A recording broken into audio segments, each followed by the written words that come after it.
Hey, what's up, YouTube? So today is day 2 of owning the Kubota L3901. So I'll be installing the light kits. So it's gonna be a slow process. I'm not that great at wiring. So, anyways, I'll just take my time and hopefully the results come out good.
Alright, so here's what I did. So like the kit came with 4 of these brackets. But like I only want to use 2 brackets just because I don't like to have a bunch of U-bolts with brackets on the ROPS. I find it kind of looks bad. So instead like it's using one bracket like this and have one light here facing the rear of the tractor and one light here on this side here facing the front of the tractor, and then having all those bolts, I'll just mount I'll just mount one light here facing the rear, one light here facing the front. That way I just won't have as much brackets. I think it'll look it'll make for a neater install. So the front facing lights are mounted. So now I'm just gonna add the rear facing lights. So now the rear facing lights are mounted. So the next step, I'll mount the amber strobe light on the top of the ROPS. And then I'll start tidying things up. So like taking care of all the wiring, hooking that up, and that's gonna be the long and harder part for me. All right, so now the amber strobe light is mounted on. Yeah, like I said, it's just a temporary install anyways. In a couple months I'll finally receive the canopy, and then I'll mount it permanently on top of the roof. So here's the the wiring kit I'm gonna use to hook up all my lights. I'm also gonna hook up a couple accessories to it in the future. It's a kit from the company called Oxbeam. Some of my friends recommended it. They have it on their side-by-sides and quads, and apparently it works pretty good. So like what it comes with, so you got your it's a waterproof switch panel. And then so like you can just select whatever you want to hook up to. Then you got a mount here, so if you want to mount it at an angle, that's for if you mount it on a vehicle and you want a flat mount or a flush mount. Got your fuse box here. Came with a bunch of like the main fuses, smaller fuses. This here will go straight to your battery. All the hardware for it. Then zip ties, and that's the connector that goes from your fuse box to your switch panel. And then you got here the little booklet, and I mean the instructions are pretty straightforward. It just lists whatever you came with the kit. And then that's how you're supposed to wire it. So I mean, seems easy enough. And then one thing I added is one of those things. I guess I'll get it out of the bag, but it's just a momentary switch. So it's kind of like a on-off switch with like a spring in it. So that's just for my strobe light to be able to select the pattern, or anyways how the strobe's gonna light up. I think there's like 30 patterns. All right, so I got my fuse box mounted. So like you can see here, I just mounted it right above the air filter on the AL3901. So what I did is I used, like you can see here, so there's the support for the radiator. So I used one of the existing holes, and then I just used a self-tapping metal screw on the right hand side to bolt it in place. So anyways, it's gonna be easy to access. I'll run the wires neatly at some point and connect all that stuff. All right, so I'll show how the lights work. I turned the tractor off. It works with like accessory anyways. So turn the key on. You see like the switches, like they all lit up. You have the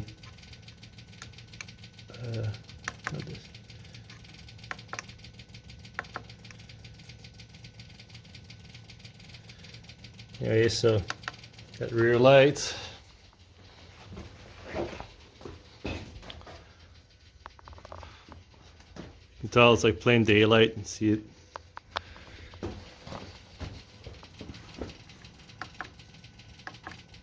And the front facing lights. So I can show you the difference between with the lights on or not.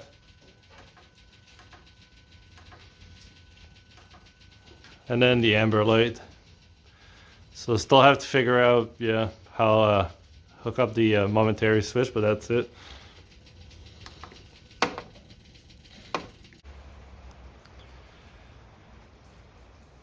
All right, so I finished the LED light install. So I've got two pods that face forward, two pods that face the back. So when I use a snowblower, then like on the top of the ROPS here, I've got the amber strobe light. So fully functioning. I think there's like 32 patterns. So I'm gonna show you quickly how I did it. I think it looks pretty neat. Anyways, I was trying to make sure that there's not too many visible wires, and like everything was kind of tucked away neatly. So anyways, I think it came out pretty good. So we'll start under the hood, so in the engine bay. So what I did is I mounted my fuse box right there, right on top of the air filter. I used the rad support. So you see here, I only have 3 things attached to it. So anyways, so pretty nice little kit, I think. Makes for an easier install. So I ran the wires through all the way through the back on the left hand side of the tractor. So like I was saying, so like I ran the wires through here, and then up to like where the dash is, and then I ran it all the way back underneath that center plate here. And what I did to run, so there's lights on my switch panel, and there's also blown fuse indicators on my fuse box. So what I did is I ran, so like you can see here, there's the work light, so it's a utility light and it's not used. Anyway, so I just tapped into that using a T-tap splicing kit, and then anyways, so it worked out pretty good.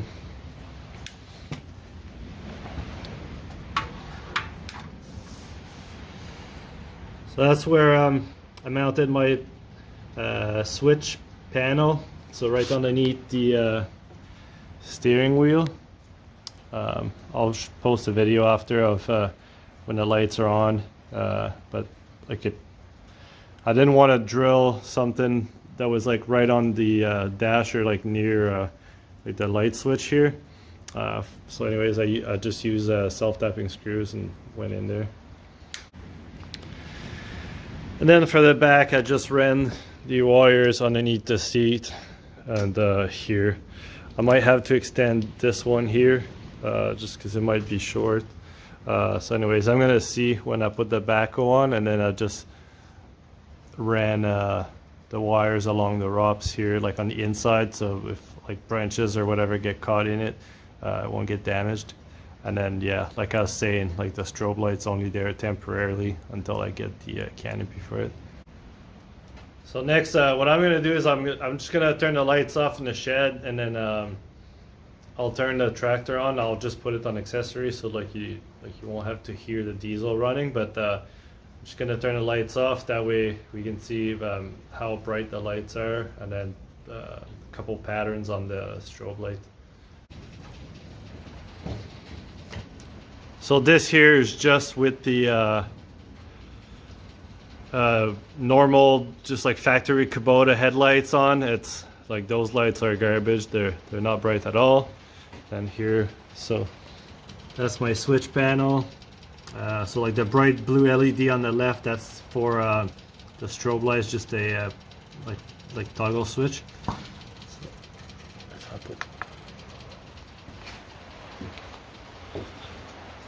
So anyway, so pretty big difference. Go from this to this.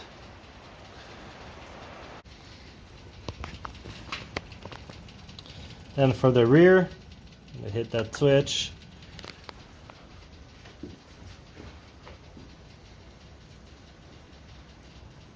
I like it.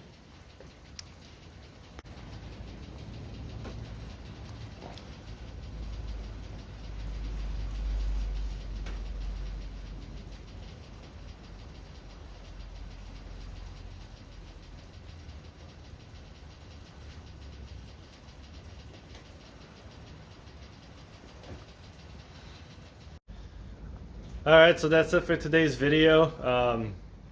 If you have any question regarding installing LED lights or work lights or whatever, don't hesitate to leave a comment or question. Please hit that like and subscribe button and share. Yeah, for the next video, what I'm going to do is I'm going to be installing these. So I'll be taking the wheels off the tractor and then installing 3-inch spacers in the rear, and then an 1 3/4 spacers in the front to make the tractor more stable and have more clearance for snow chains at some point. Then I'm also going to be installing this little Pelican vault. So like I'll be using it as a toolbox. There's like a seal in the lid, and it's a lot sturdier and a lot bigger than what's mounted right now on the fender, like the little Kubota toolbox, because you can't fit anything. And then I'll make a bracket. So I bought 2 of those vaults, so I'll make a bracket to mount it on the other side of the RUPS, so that way like one's gonna be used for chain and like ratchet strap storage, and then the other one's gonna be for tools. And then in one of the upcoming videos I'll be installing these. So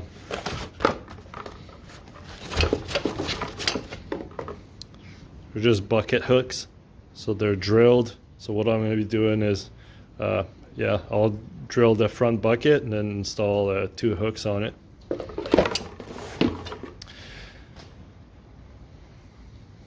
So yeah, so hopefully you enjoyed the video. And then I got some more parts coming soon in the mail, so I'll just keep upgrading the tractor as soon as they show up.